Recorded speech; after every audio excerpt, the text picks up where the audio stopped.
Hello friends, स्वागत है आपका अपने यूट्यूब चैनल #क्रिएटिव आरती पोरवाल में। दोस्तों, मैं हूं आरती और आज हम बात करेंगे स्ट्रे वैकेंसी राउंड से रिलेटेड कुछ डाउट्स की, जो कि कैंडिडेट्स को अभी भी बहुत डाउट है जबकि रजिस्ट्रेशन स्टार्ट हो गए हैं।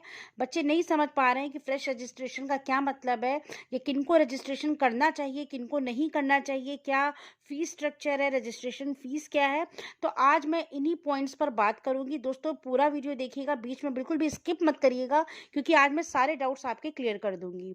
दोस्तों, अगर आपको अभी तक आपने मेरा चैनल सब्सक्राइब नहीं किया है तो सब्सक्राइब कर लीजिए और उसके आगे जो बेल आइकन का बटन है उसे भी प्रेस कर दीजिए, ताकि सारी लेटेस्ट इन्फॉर्मेशन आपको मिलती रहे। और अगर आपको ये वीडियो अच्छा लगे तो इसको लाइक और शेयर करिएगा। तो चलिए दोस्तों, आपको बताते हैं। दोस्तों, सबसे पहले बात कर लेते हैं स्ट्रे वैकेंसी राउंड में आपको किसको कौन एलिजिबल है, कौन नहीं एलिजिबल है। दोस्तों, नॉट एलिजिबल कैंडिडेट्स वो हैं जिन्होंने first round, second round, mop up round, इन तीनों में अगर किसी को कोई भी सीट मिल गई है और आपने सीट ज्वाइन कर ली है, वहाँ पे अलॉटमेंट हो चुका है, तो आप इसके लिए एलिजिबल नहीं हैं। आपको किसी भी राउंड में अगर कोई भी सीट मिली है और आपने वो कॉलेज अलॉट हो गया है, तो आपको किसी भी प्रकार की इसमें एलिजिबल नहीं होंगे। या फिर अगर आपने सीट मिली है और एग्जिट नहीं किया है, तो भी आप इस राउंड के एलिजिबल नहीं हैं।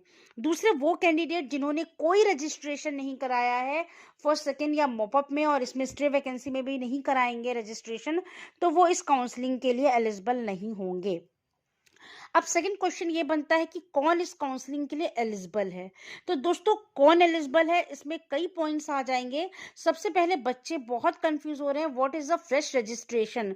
फ्रेश रजिस्ट्रेशन का मतलब आप ध्यान से सुन लीजिए। First round, second round, mop up round, इन तीनों राउंड में अगर आपने अभी तक पार्टिसिपेट नहीं किया है और आप नीट में क्वालिफाइड हैं, तो आप fresh registration stray vacancy round के लिए करा सकते हैं। ठीक है, ये पहली बात हो गई। ये पहली बार ऐसा हो रहा है कि स्ट्रे वैकेंसी राउंड में फ्रेश रजिस्ट्रेशन खोला गया है। अगर आपने फर्स्ट, सेकेंड, मॉपअप राउंड में कोई रजिस्ट्रेशन नहीं कराया है, तो भी आप स्ट्रे वैकेंसी राउंड में रजिस्ट्रेशन करा सकते हैं। ये पहला पॉइंट हो गया। सेकेंड पॉइंट, अगर आपने फर्स्ट राउंड में रजिस्ट्रेशन कराया था, आपको कोई सीट नहीं मिली थी और आपने जो है एग्जिट मार दिया था, फर्स्ट राउंड में तो फ्री एग्जिट वैसे भी होता है, तो भी आपको इसमें कोई भी रजिस्ट्रेशन कराने की जरूरत नहीं है। अगर आपको फर्स्ट राउंड में कोई सीट मिली थी, सेकंड राउंड में, फर्स्ट राउंड में रजिस्ट्रेशन कराया था, आपको कोई सीट मिल गई, और सेकंड राउंड में अगर आपको आपने एग्जिट नहीं किया था, तो आप रजिस्ट्रेशन नहीं कराएंगे। ठीक है, अगर आपको फर्स्ट राउंड में सीट मिली थी और सेकेंड राउंड में, फर्स्ट, सेकेंड या मॉपअप किसी भी राउंड में अगर आपको सीट मिली है और आपने फ्री एग्जिट नहीं किया है, फर्स्ट राउंड में फ्री एग्जिट होता है, सेकेंड और मॉपअप राउंड में आपको खुद से एग्जिट ऑप्शन होता है, वो नहीं किया है, तो आप इसमें स्ट्रे वैकेंसी राउंड में पार्टिसिपेट नहीं कर सकते। लेकिन जिन कैंडिडेट ने फर्स्ट राउंड में रजिस्ट्रेशन कराया था और उनको कोई सीट नहीं मिली थी, वो अपने आप एग्जिट हो गए थे, उनको रजिस्ट्रेशन कराने की कोई ज़रूरत नहीं है। उनका वही रजिस्ट्रेशन स्ट्रे वैकेंसी के लिए माना जाएगा। इसके बाद बात कर लेते हैं सेकेंड राउंड में। इसी तरह से सेकेंड राउंड में अगर आपने रजिस्ट्रेशन कराया था, आपको कोई सीट नहीं मिली थी, तो भी आपको कोई भी रजिस्ट्रेशन नहीं कराना है। अगर आपको मॉपअप राउंड में रजिस्ट्रेशन कराया था, आपको कोई सीट नहीं मिली थी, फिर आपको कोई रजिस्ट्रेशन नहीं कराना है। तो सबसे पहले ये डाउट क्लियर कर लीजिए कि किनको रजिस्ट्रेशन कराना है और किनको नहीं कराना है। किसी भी राउंड में अगर आपको कोई सीट नहीं मिली है, आप रजिस्ट्रेशन करा चुके हैं, तो आपको स्ट्रे वैकेंसी के लिए कोई रजिस्ट्रेशन नहीं कराना है, कोई फी नहीं देनी है। लेकिन अगर आपने रजिस्ट्रेशन कराया था, आपको सीट नहीं मिली थी, आपने एग्जिट कर दिया था, फिर आप fresh registration stray vacancy round के लिए करा सकते हैं। और वो कैंडिडेट जिन्होंने किसी भी राउंड में रजिस्ट्रेशन ना करवाया हो, वो भी फ्रेश रजिस्ट्रेशन स्ट्रे वैकेंसी के लिए करा सकते हैं। तो दोस्तों, ये बहुत ही इंपॉर्टेंट पॉइंट है। बच्चे बार बार कमेंट करके पूछ रहे हैं, मैं आपको बता दे रही हूँ। अगर आपने रजिस्ट्रेशन कराया है पहले, कोई भी सीट ना मिली हो, तो आपको रजिस्ट्रेशन कराने की कोई ज़रूरत नहीं है। लेकिन अगर आपको सीट मिली थी और आपने छोड़ दी थी, एग्जिट कर दिया था, फिर आपको फ्रेश रजिस्ट्रेशन कराना है। ठीक है, दूसरी चीज अब आपको बता दूं, बच्चे ये भी पूछ रहे हैं कि रजिस्ट्रेशन फी के बारे में। तो रजिस्ट्रेशन फी के बारे में जान लीजिए। जिन्होंने फर्स्ट राउंड में रजिस्ट्रेशन कराया था और फिर फ्री एग्जिट कर गए थे, उनको ना रजिस्ट्रेशन कराना है, ना रजिस्ट्रेशन फी देनी है। लेकिन जो फ्रेश रजिस्ट्रेशन कैंडिडेट करा रहे हैं, उनको रजिस्ट्रेशन फीस 1,000 रुपये जनरल कैटेगरी के लिए देनी है और 10,000 रुपये सिक्योरिटी मनी देनी है। ठीक है, इसके बाद बात कर लेते हैं ओबीसी एससी एसटी की।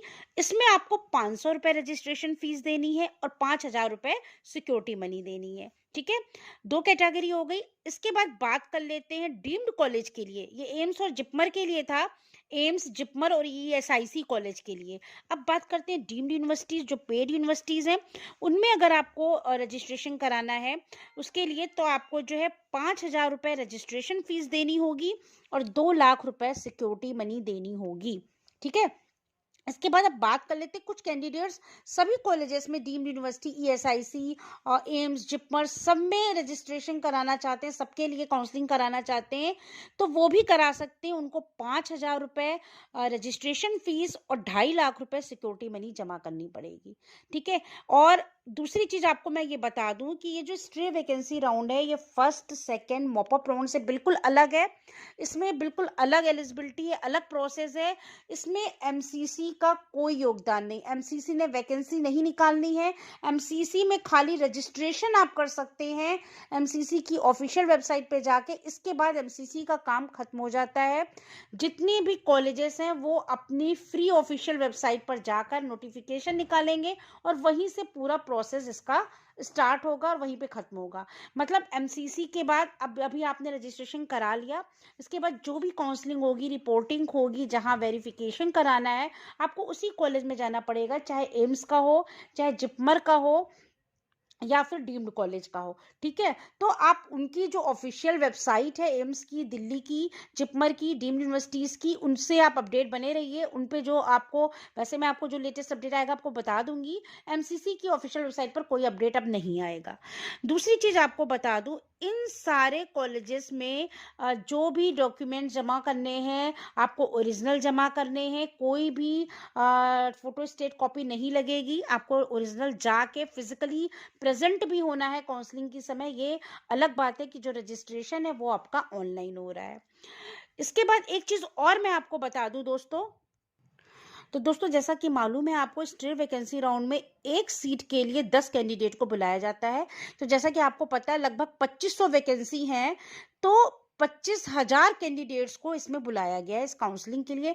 तो ये अपना रिस्क है कि आपको काउंसलिंग में पार्टिसिपेट करना है या नहीं करना है, किसको सीट मिलेगी या नहीं मिलेगी। देखिए, इसमें मार्क्स के कट ऑफ का कोई क्राइटेरिया नहीं है। फर्स्ट सेकंड और मॉपअप में तो क्राइटेरिया होता है, एमसीसी निकालती है, लेकिन ये कॉलेज की अपना अलग क्राइटेरिया होता है। हर कॉलेज अपना जो है अलग काउंसलिंग करा रहा है, तो किसका कट ऑफ कितना जाएगा ये कहना बहुत मुश्किल है। क्योंकि अगर आप कैंडिडेट्स के ऊपर डिपेंड है, कौन से कैंडिडेट्स इसमें पार्टिसिपेट कर रहे हैं, हो सकता है बहुत कम मार्क्स के ही कैंडिडेट पार्टिसिपेट कर रहे हो स्टे वैकेंसी के लिए, तो कम कट ऑफ चला जाएगा। बहुत हाई कट ऑफ वाले बच्चे ना जा रहे हो जिनके ज़्यादा मार्क्स हैं, तो ये डिपेंड करता है कि कौन से बच्चे कितने मार्क्स के कैंडिडेट्स इसमें पार्टिसिपेट कर रहे हैं। दूसरी चीज़ आपको बता दूं, जो एनआरआई की सीट्स हैं उसमें भी 10 टाइम्स बच्चों को बुलाया गया। जैसे 20 एनआरआई के स्टूडेंट हैं तो 200 बच्चों को एनआरआई के बच्चे भी आएंगे। तो जो एनआरआई की सीट्स हैं वो उन्हीं बच्चों से फिल होंगी। इसके बाद जो सीट बचेंगी एनआरआई की वो जनरल कैटेगरी में ट्रांसफर कर दी जाएंगी उसी कॉलेज में, और वो सीट्स भी हो सकता है फिर डोनेशन से फिल की जाएं।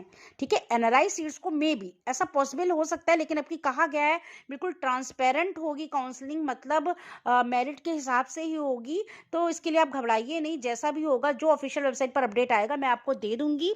तो दोस्तों सबसे मेन पॉइंट मैंने आपको फीस की बता दी, बच्चे बहुत कंफ्यूज थे, और फ्रेश रजिस्ट्रेशन आपको बता दिया। जिन्होंने फर्स्ट राउंड में करा लिया है, इसके बाद वो एग्जिट हो गए थे, उन्होंने किसी राउंड में कोई सीट नहीं मिली है, उनको रजिस्ट्रेशन नहीं कराना है।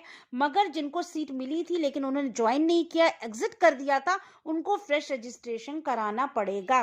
तो दोस्तों ये रजिस्ट्रेशन की बात हो गई, किनको कराना है किनको नहीं कराना है, एलिजिबिलिटी भी बता दी, फीस भी बता दी। अब दूसरी चीज़, बच्चे ये भी परेशान है कि बाकी की जो लेटेस्ट अपडेट है, इन्फॉर्मेशन है, वो क्या एमसीसी की ऑफिशियल वेबसाइट पर आएगी।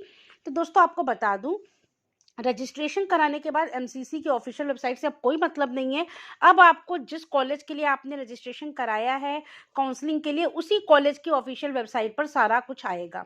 ठीक है, तो अगर एम्स के लिए है तो एम्स का दिल्ली की जो वेबसाइट है उस पर, जिपमर का जिपमर की वेबसाइट पर, और जो डीम्ड कॉलेजेस हैं, ईएसआईसी के कॉलेजेस हैं उनकी ऑफिशियल वेबसाइट पर रिजल्ट भी आएगा और जो इसके लिए काउंसलिंग के आगे सीट मैट्रिक्स वगैरह आएगा वो उसी पे अलॉट होगा। तो दोस्तों ये आपको मैंने पूरी इन्फॉर्मेशन दे दी कि आपको जो है काउंसलिंग के लिए आपको खुद जाना है, फिजिकली प्रेजेंट होना है और आपको सारे ओरिजिनल डॉक्यूमेंट्स दिखाने हैं। डॉक्यूमेंट्स में भी आपको मैंने पूरा बता दिया था कि क्या-क्या लगेगा और दूसरी चीज़ मैंने आपको ये भी बता दी कि किनको रजिस्ट्रेशन कराना है, किनको नहीं कराना, फ्रेश रजिस्ट्रेशन का क्या मतलब है, कितनी फ़ीस लगेगी और अगर आप ये पूरा वीडियो हो गया, अगर आपको ये वीडियो अच्छा लगा हो, तो प्लीज़ इसको लाइक और शेयर कर दीजिएगा और मेरे चैनल को सब्सक्राइब करिएगा। अगर अब भी आपको अगर कोई डाउट हो, तो आप मुझे कमेंट करके पूछ सकते हैं। Thank you.